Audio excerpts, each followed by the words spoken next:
Well, good to hear, look, and I welcome the opportunity to examine the Maritime Jurisdiction Bill 2021, which updates and consolidates the state's maritime jurisdiction legislation. As a representative of a maritime constituency of Dún Laoghaire, I welcome this legislation. I want to thank the Minister and his officials for preparing this important bill and for introducing it to the House this evening. The state's existing maritime jurisdiction legislation has been developed in a piecemeal fashion, reflecting the ongoing development of international law of the sea over the past 60 years.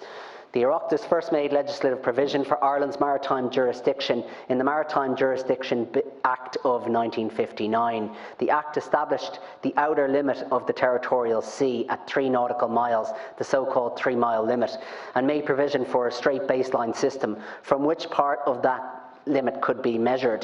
The 1959 Act was amended in 1964 to give effect to the London Convention on Fisheries, where states had agreed to establish the 12-mile exclusive fishery limits. The Continental Shelf Act of 1968 conferred power on the government to designate seabed beyond the territorial sea as Irish continental shelf in accordance with emerging international agreements on this issue.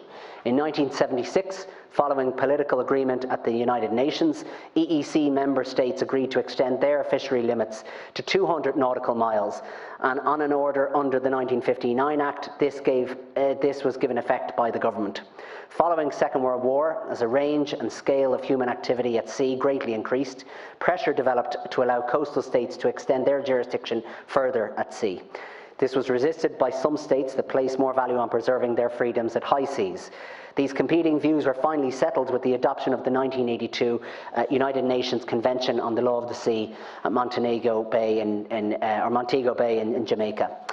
In 1982, the Convention, which is a comprehensive constitution for oceans, established the legal framework for regulations of all activities in, on and under the sea.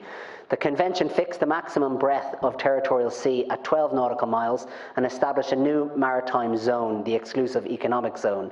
This zone, which may extend to a maximum distance of 200 nautical miles, is a compromise between the two competing views. Today's bill brings the state's maritime jurisdiction law up to date, reflecting particular developments of international law representing that 1982 United Nations Convention on the Law of the Sea, which was ratified by Ireland in 1996. The bill sets out in detail the sovereign rights and jurisdictions that the state may exercise on continental shelf within the exclusive economic zone, where increased levels of activity and development are expected to take place in coming years, in particular the offshore renewable energy sector.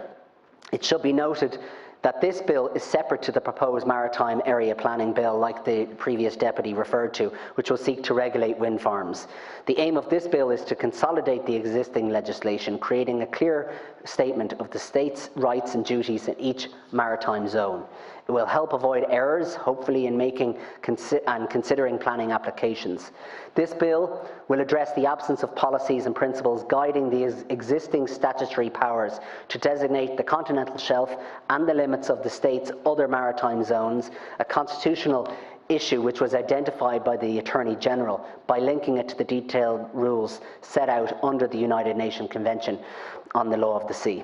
This new bill will preserve the existing boundaries and seaward limits established to date for each maritime zone and provide order-making powers for the government to prescribe boundaries and limits agreed with neighbours or established processes under the UN Law of the Sea. It should be noted that there are a number of unresolved issues, however, in the North East Atlantic Ocean, in the Celtic Sea, as well as coastal issues at Lough Foyle and Carlingford Lough. This bill has no direct impact on Rockall dispute. However, given recent events, I think it would be an opportune moment, Minister, to reassert that Ireland does not recognise the UK's territorial claim to Rockall. Rockall cannot sustain human habitation or economic life, and therefore cannot form the basis of the 12-mile territorial claim, nor a claim to its own exclusive economic zone under the UN Convention of the Law of the Sea.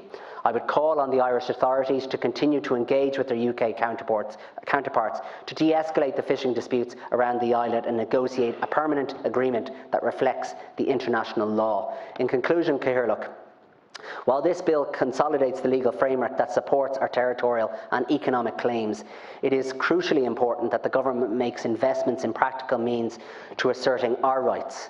More investment, for example, in maritime science, along with further investment in our naval service and our Coast Guard and other areas.